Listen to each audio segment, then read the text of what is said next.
Hi, I'm Nick Paulson. You're watching News 24 Live. This Monday morning, I'm joined in studio by our resident soccer gurus from Sport 24, Tashreeq Vardin and Wade Pretorius, to recap the weekend's soccer results and various talking points. Chaps, good morning. Morning, Nick. Welcome. Tashreeq, our ABSA Premiership expert, I believe. I'm going to start with you. Yesterday, a very interesting result. Kaizer Chiefs breaking their sort of hoodoo in Cape Town, beating Ajax Cape Town. Yes, what a game it was. Sort of sold out in Cape Town Stadium. Leading up to the game, people were talking about George Malilega coming back to Cape Town, having played for Ajax Cape Town. But what a game leading up to the game.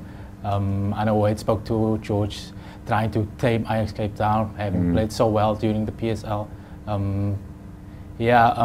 But a Tefu Mashamati goal in the second half, first 4 minutes of the second half, was enough to secure a 8th win for them and going on to 15 victories, consecutive 15 victories, yeah. And then 9 victories away from the world record, which is held by a Brazilian club called Tiba. Okay. Yeah. So obviously Kaizer Chiefs now extending their lead. I think they've got a 10-point lead at the top of the log. 24 points. Is this the best start to the season they've had in a while? Very best in quite a while. Because for the past 2 seasons, the last time they won the PSL was back in 2012, 2013. So it's going to be interesting to see if they can hold this up throughout the season. And obviously Ajax Cape Town, then they had a clean sheet up until this game, but they're having a much better season under Desar. Do you think that he's going to stick around for a while? I think he will stick around for a while because he has that that kind of bringing up the youth and the youth policy, which he worked well with at Bidvest Wits. So, and I know Ari Estathio, the owner of Ajax Cape Town, loves to see the youth comes up, as well as the Cape Town fans alike. So it's interesting to see, although Keegan Dolly was brought off early and he was quite angry in the post-match comments, saying that he hasn't played for Bafana Bafana.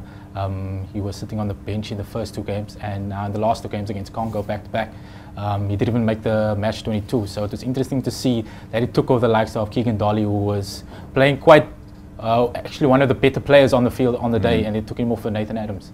Nathan Paulson, sorry, yes. Okay. Thanks. And then just some of the other results. Bloem Celtic, huge win for them. Pirates winning. Black Aces winning away. Yeah. And then Maritzburg United. Just to touch on that Bloemfontein Celtic win, Ernest Middendorp might be a weight lifted off his shoulders, because speculation last week, as we reported, that his job would be on the line, but 5-1 win. It's interesting to see how speculation will reach now for his job after that big win. Speaking about the win of Orlando Pirates, what a goal by Dane Clayt.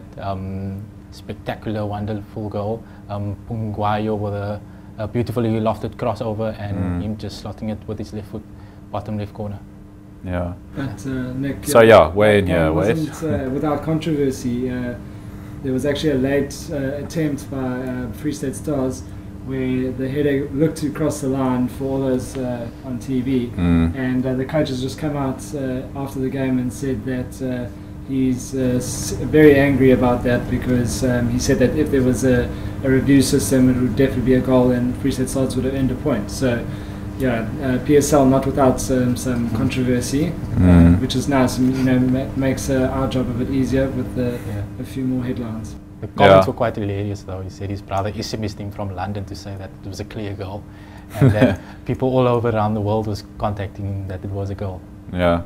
I mean, goal line technology, is it not, obviously it was instituted by FIFA, but like surely that would be across the board. Why is it not seen at club level? It's in the Barclays Premier League, but obviously it comes down to finances and resources in the leagues globally. So you can use it if you have the resources. And not every game is televised in the PSL, so obviously it can't be used in some games and not others. So that's why there's no goal line technology in the PSL.